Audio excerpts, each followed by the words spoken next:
So we're moving on to the main event for the evening, folks, and it's quite a story. Our guest speaker this evening was born in Winthrop, 1947. He has a brother, Richie, who has a garage with all the military vehicles down on the corner at Venteps. McGee's Corner. Thank you. Thank you. His parents were born in East Boston, but he was raised in Winthrop, went to Winthrop schools. What he loves to do is he loves to go to cemeteries. He loves exploring cemeteries, the names of the cemeteries, and there's a lot to be said about that, you know. He's a member of the Cottage Park Yacht Club. He's a member of the Elks. He spent 34 years serving our military. Imagine that, 34 years. And he's a master sergeant, which is quite a rank. Wow. Thank you so much for serving. He spent some time in Japan, Thailand, Colorado, Texas. He married his wife Connie 43 years ago. He met Connie down on Euro Beach. Fell in love and with a Winthrop girl and got married. He's from Ohio. She's from Winthrop. Oh, I'm sorry. Connie is from Ohio, but you met her on Euro Beach. Yeah. He likes to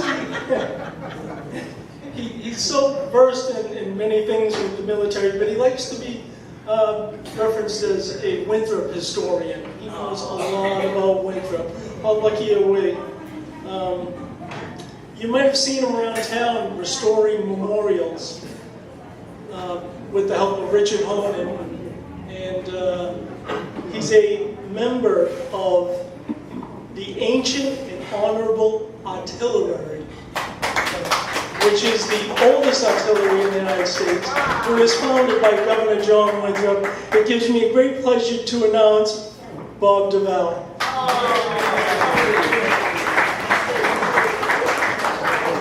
Thank you very much for that introduction. Okay, I'm going to start my presentation. Okay. This coming Sunday will mark the 100th anniversary of the end of World War I. Armistice Day, November 11th at 11 o'clock. And this first picture is taken, as it says, 1964 in front of the World War I memorial in the town hall. Notice there's no building in the back of this picture. And I don't know if there's any familiar faces there. And for my brother, see, that's Dave Marcus. Oh, wow.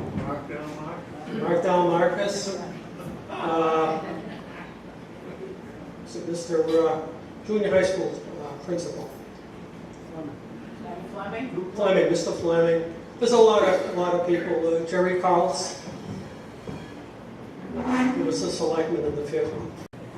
Now I want to take you back to a specific day in the middle of World War I.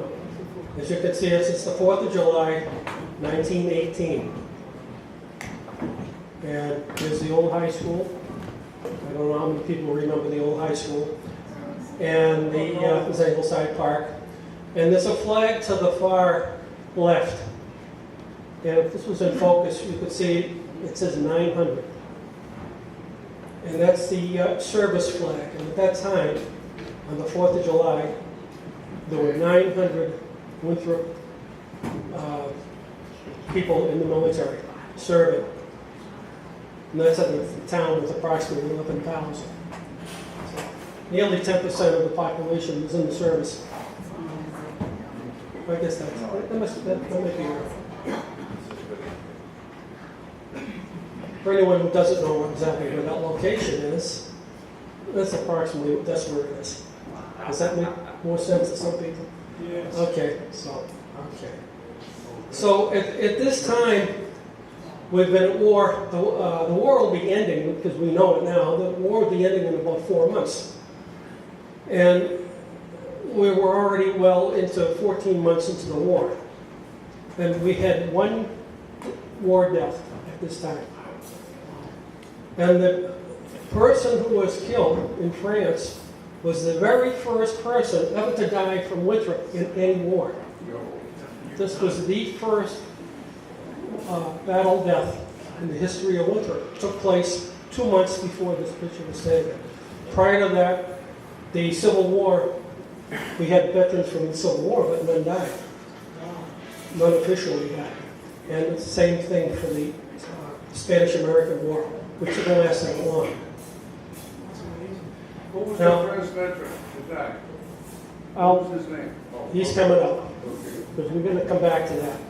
All right, here we are, 1910. This is Winthrop's very first war memorial, which is the Civil War Memorial, which stands out in the town hall now. That building right, you see the memorial right back. That's the old town hall where it stood before. Now that's where the police station is, and Wadsworth building on the left, and the building on the right. Now the other thing that's notable here is that the statue is heading south. If you go to the town hall today, you'll notice that it's been turned around. It faces the library. Back in those days, when they first put these monuments up, they all turned south, looking south to where the war was. For some reason, they were watching the comrades who hadn't returned. But at some point, they switched it around. Back from the Civil War, right up to around 1915, it was the Civil War veterans that it was all about them. And I think there was approximately 35 Civil War veterans originally from Winthrop at the time of the war. And not too many of the original veterans were still around. Most of these people were out-of-towners that were vets. They used to start their parades. Memorial Day parade always took place in front of the high school, which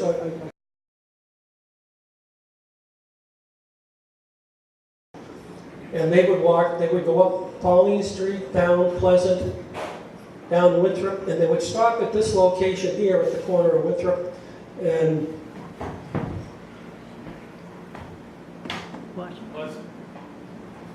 going down to the cemetery. What's the street that was down? Buchanan Street. Buchanan. Buchanan. Buchanan. I knew I was going to forget. I know Buchanan. That's at Winthrop and All right. Pleasant. This is, yeah. So anyhow, this is Winthrop and Buchanan, and they would, at that point, they would stop, and these ladies with the flowers would meet them there and escort the veterans to the cemetery. That was their tradition. Okay. Now we had the Civil War veterans, and we had the Spanish-American War veterans, and these are the new kids in the block. This is the new. This is 1915, and this is the Winthrop Machine Gun Company, which had just started. They're all untrained, and I don't know if the Civil War veterans thought much of them. You know, they were in their fancy new uniforms, but they were allowed to march in the Memorial Day Parade. This is another shot. This is 1 year later. Again, this is in the background is the Grand Army of the Republic, they call themselves. That's their building. And this is the machine gun company, people standing in front of the building. Ready. And this is also May 30th, 1916. In 1 month from the time this picture was taken, these men would be heading down to Mexico, on the Mexican border down to El Paso, for 5 months to protect the border from Pancho Villa and the. So they spent so they were activated and uneventful. They came back 5 months later. Well, this is them. I like this picture, but it's kind of quality's not that good. They're marching to the center. This is on their way to Mexico. Does anyone think they know where this picture was taken? Yes. Woodside Ave. Woodside Ave. That's coming up from Pauline up Woodside to the train station. All right, now they're starting to look more like soldiers. 5 months later, they returned. That was a quick tour down to El Paso. And so, here they are. This is, I got to point out a couple of people. Frank Potter, right here. He became a career Army, and he died in the invasion of Italy, 1944. He stayed in the service. Big Joe Abley. Paul, anyone remember Paul Abley? Yeah, police officer. That's his brother. And he was the biggest guy in the unit, and I talked to his great-grandson. And they said, they used to call, he never seen an earlier picture of him, they used to call him Big Joe, and I could tell why, he's the biggest guy in the group. And right next to him is Richard Metcalf, Evans. I could go right down the list. I've identified most everyone in these photographs. April 6, 1917, the United States declares war on Germany.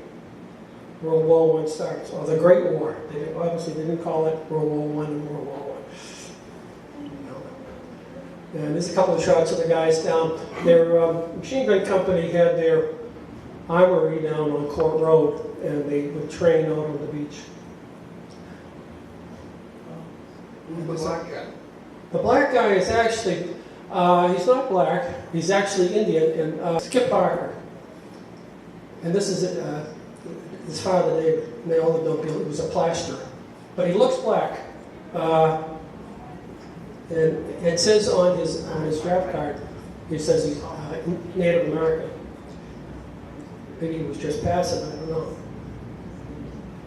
Okay.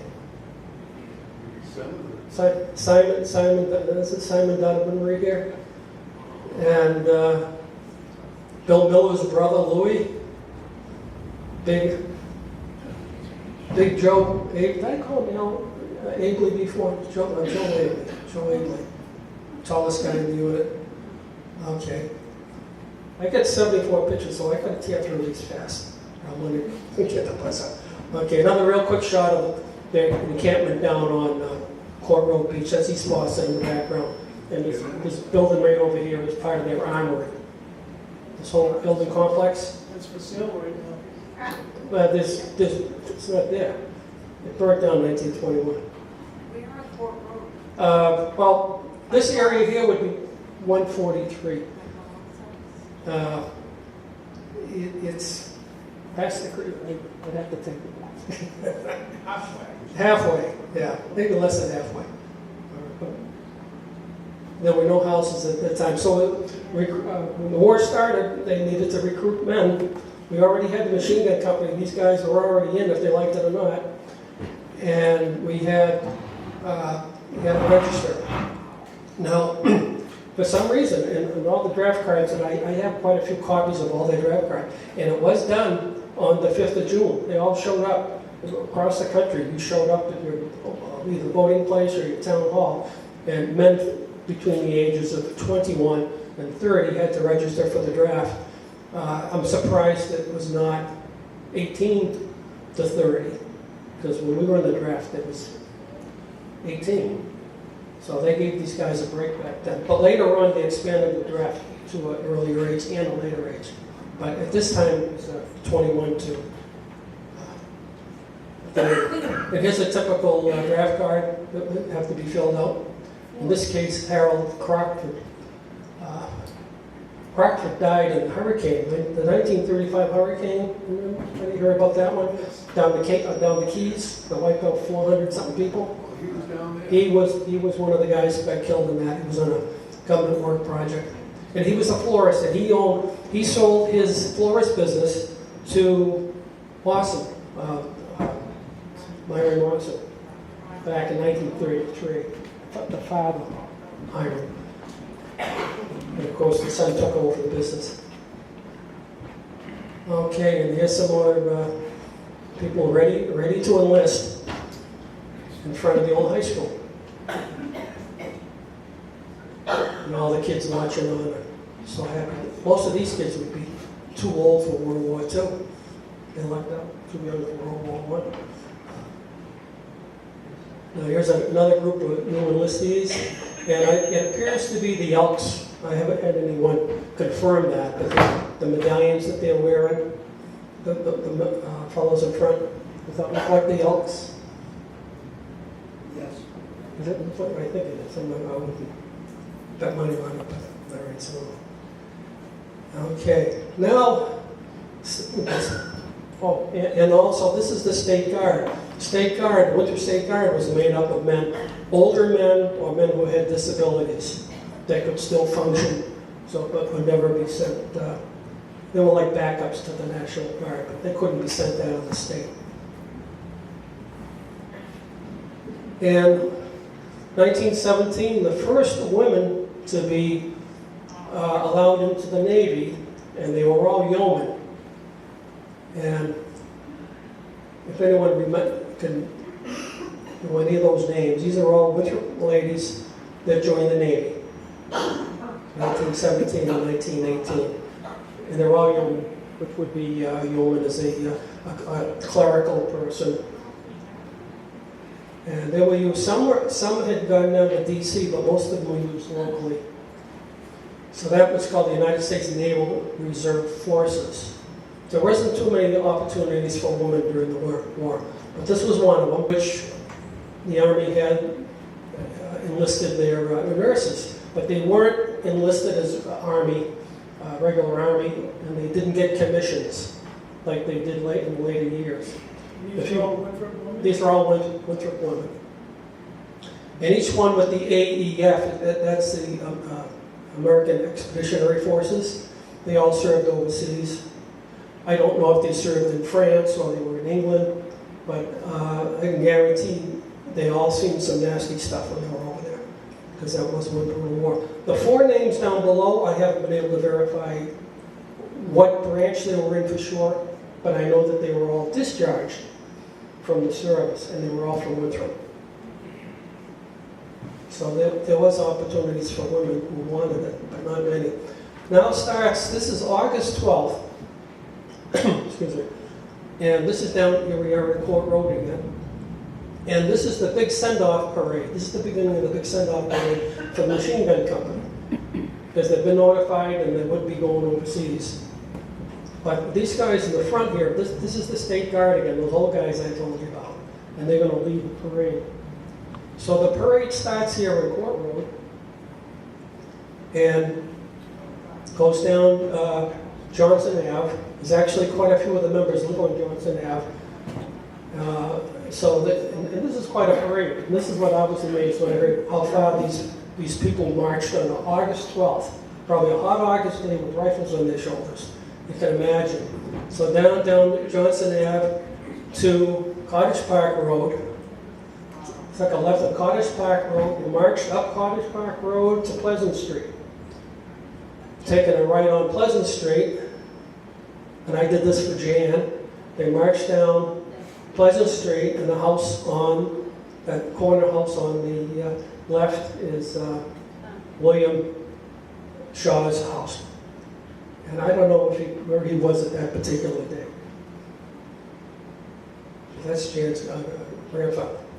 Going further down Pleasant Street, and this is y'all recognize that this is the beginning of Washington, and here's a nice picture of Washington. I like this.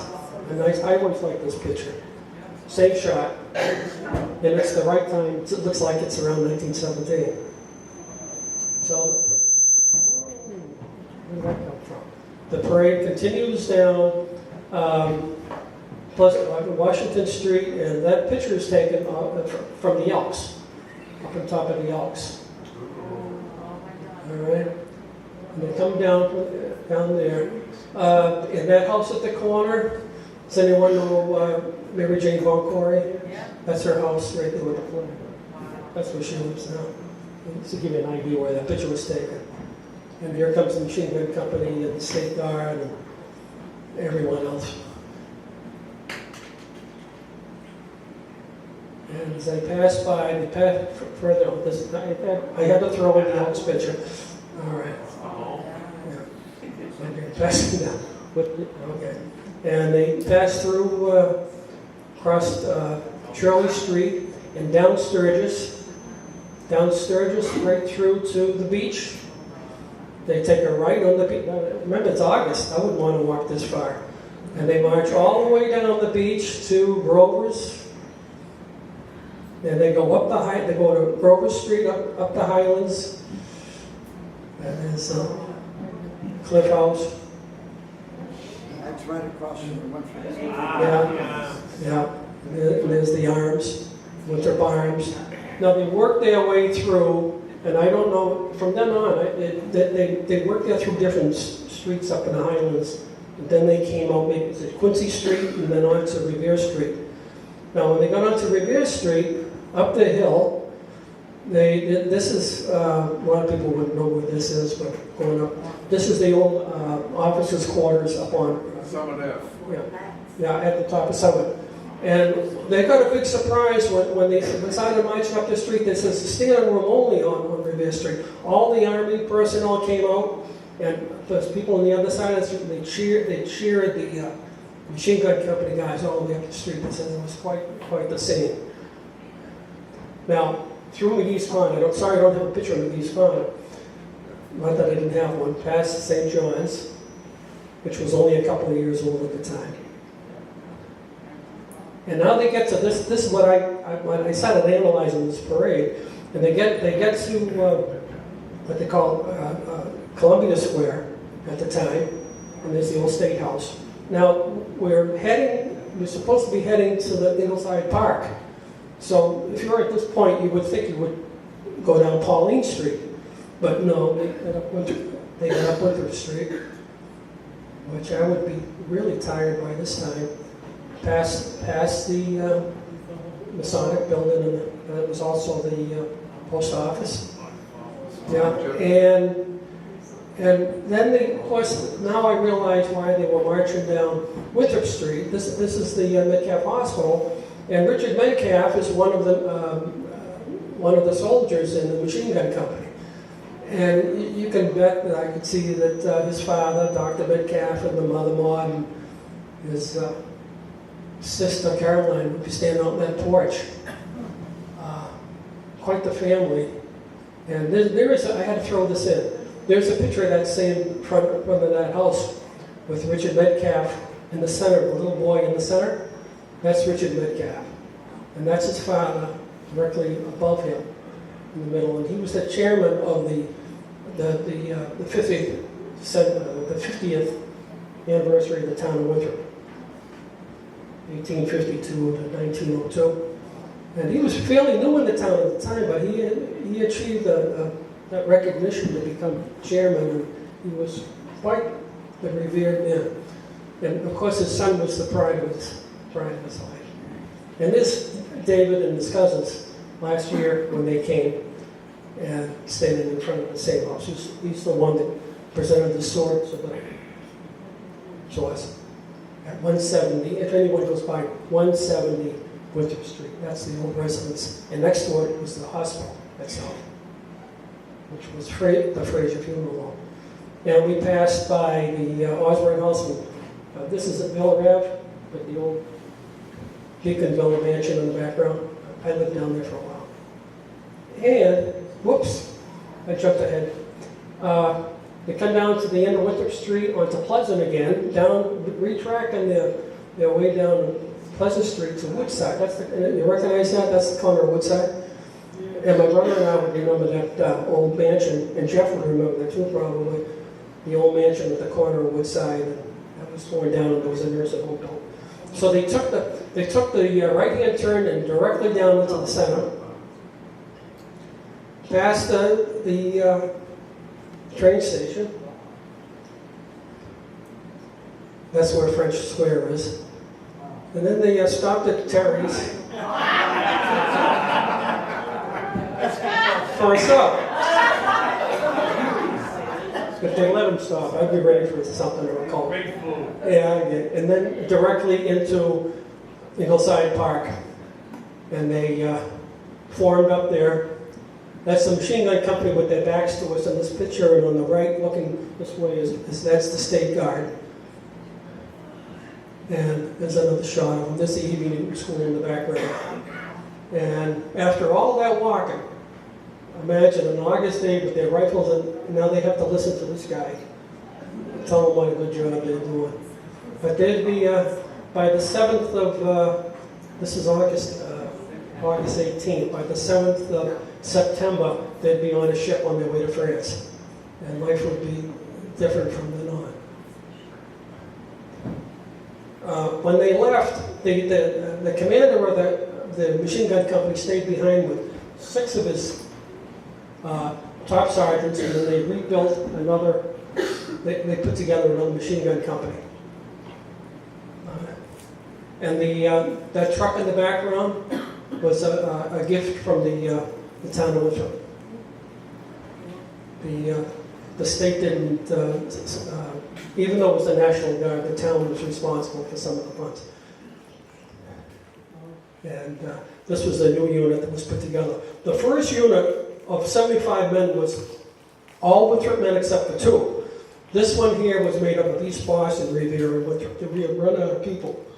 So, and this group would also end up in France a couple of months after actually the early part of 1918.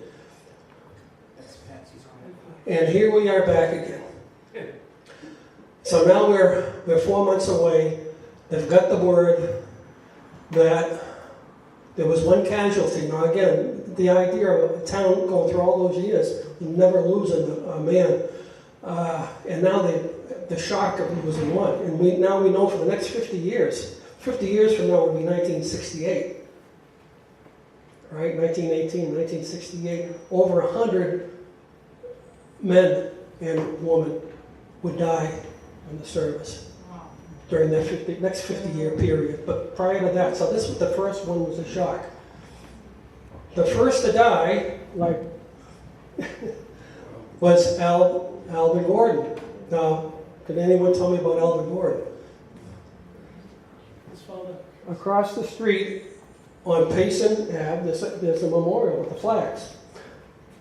If you walk at the very corner, right there, if you cross the street and go down Payson, there's the memorial, and that is Alvin Gordon. Alvin Gordon lived at 37 Shirley Street, which is directly across from the house.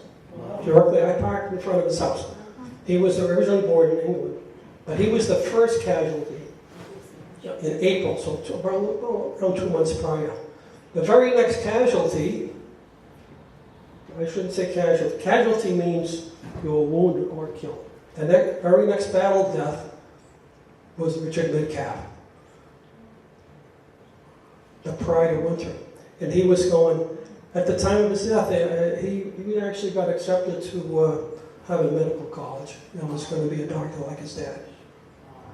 That same day, in the same unit, Maurice Martyr, who was from Dorchester. He was one of the 2 men who wasn't from Winthrop, but he died the same day. I don't know if they died together, but July 16th, the next day, Henry Griffin. He wasn't in the machine gun company, but he was a second lieutenant. Went over the hill, followed me, and got wounded. He continued with his men. They took the objective, but he was shot again and died from the battlefield. He lived in Fremont Street. So that was, in 2 days, they lost 3 guys. Remember, this is a town that hadn't ever lost anyone. John Holland, August 1st. I don't have much information on John. Marcus Rowe, August 19th. Every week we're losing someone.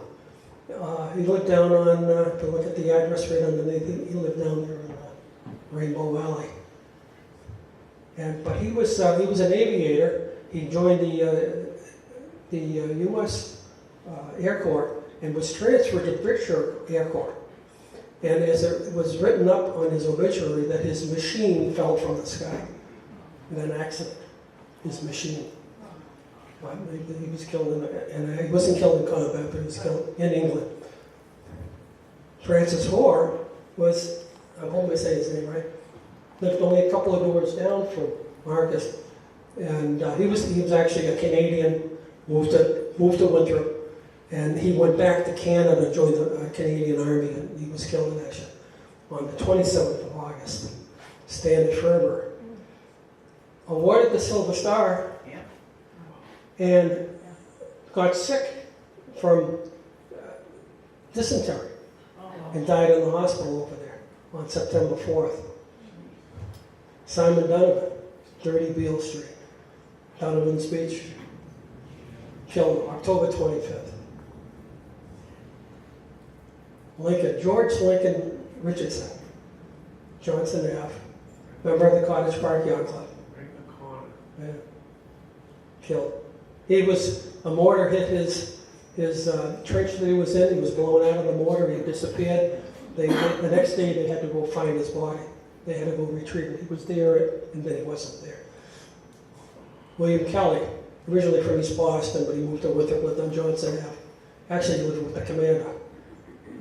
And I think he worked in the floral shop with Crockford. And William Miller, Miller's Field. The last man killed, actually I can't say he was, the last man killed in battle on October 30th. And look at, we're only 11 days away from the end of the war. So, then what happened? Armistice Day, there we go, since it's 100 years now, on the 11th of November, at 11 o'clock. A lot of people forget when they say, they don't know what Armistice Day anymore because it's Veterans Day. I don't think it's been Armistice Day since sometime in the early 50s. They changed it. But look what happened here on November 12th. Arthur Fletcher was killed. He was killed in an accident over in France. I don't know what the accident involved, but he was injured on Armistice Day. He died the very next day. And what is strange, this looks like it's out of place now, but over here, this is the first exalted ruler of the Elks, and he helped form the machine gun company. And he was a sergeant. He went to Mexico with the machine gun company, and then he didn't get a commission, so he quit. On Armistice Day, he was killed. He was injured in an automobile accident in Melrose on the 11th, and he died the next day. Barter, William Barter. Sorry for not remembering his name. Oh, the champagne then. Yeah. Okay. Where was this thing? That's it, probably the Elks. All right, here we are. All of a sudden, the war is over. The men are back. This is April 1919. This is the first day back. They were all in the 101st Machine Gun Company, 26th Division, and they all got back on the same ship into Boston the same day. And of course, here they are. They all show up. And I noticed if you look at the pictures, you'll see some wearing slings. You know, but they're all back, the ones that did make it back. And in this picture over here, see what that is? That's Edward Rose Snow. He stuck his face in there. That is him. I verified that that's him. But do you notice which direction the monument is facing? He's looking right at us. He's looking toward it. And if you go today, it's turned around. And this is the memorial. This has all the names in front of the E.B. Newton School. A lot of people don't realize that that's what that is for. They're the only ones that don't have the names up in the town hall.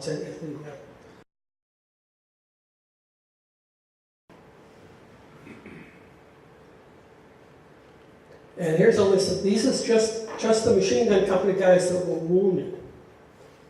Most of them were gassed. Some were slight, some were, but these are all Purple Heart recipients from the machine gun company.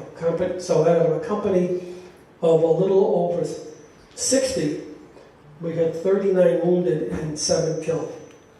So they seen more than their share of action. And I had to throw this in. This has nothing to do with what we're talking about. Military rights for Leland G. Floyd. Leland was a past president of this organization. And he must have been really liked at the time, because how many people get their name on the front of the paper, top line? That doesn't happen, I don't think. Have you ever seen someone honored that way? But he was back in the 50s, and he died in 1956, I think. I think he might have been the president here in 1955. Yeah. Any questions? Did most of the Americans die at the very end of the war? They did, because that was, if you looked at the dates, it started in, there was only one death in April. And then come August, September, October, those 3 months. And we were in the war for over a year and a half. So it was all the last, at the end, it was the big push at the end. What year did it start? 1914? No, it started in Europe in 1914, but we didn't get into it until 1917. Right. And we did, the first full unit, the first full division that the U.S. sent there was the 101st. And they arrived there in September, like September 14th of 1918. I'm sorry, 1917. And they didn't see any action until April. And the biggest battle was at the very end of the war. It was the big push, and that's where everyone was lost. Yeah. Yeah. Where are most of their gravestones? There's The ground. Donovan is buried. His body was brought home. I've been to all the graves because I told you I like graves, but I can't remember. There's so many. And Miller was brought. William Miller was brought home. Richardson is still there. Kelly is still there in France. They're all in France. Who am I missing? Donovan's body, of course, is in Winthrop. His body was brought back. So, but you had to pay to have those bodies brought back, so if the family couldn't afford it, they stayed there. But I visited last year, I went to France, and I visited multiple cemeteries, and they're beautiful. If you're going to be buried somewhere, I'll tell you that. A lot better than the Winthrop Cemetery. I walked through the Winthrop Cemetery. But the military cemeteries overseas are beautiful, well maintained, and easy to find. And I went to Normandy, and I was at the cemetery at Normandy last year too. Visited 3 graves of Winthrop men. Bob, you're the best. Yeah. Any other questions or? Well, that was great. Let's give a warm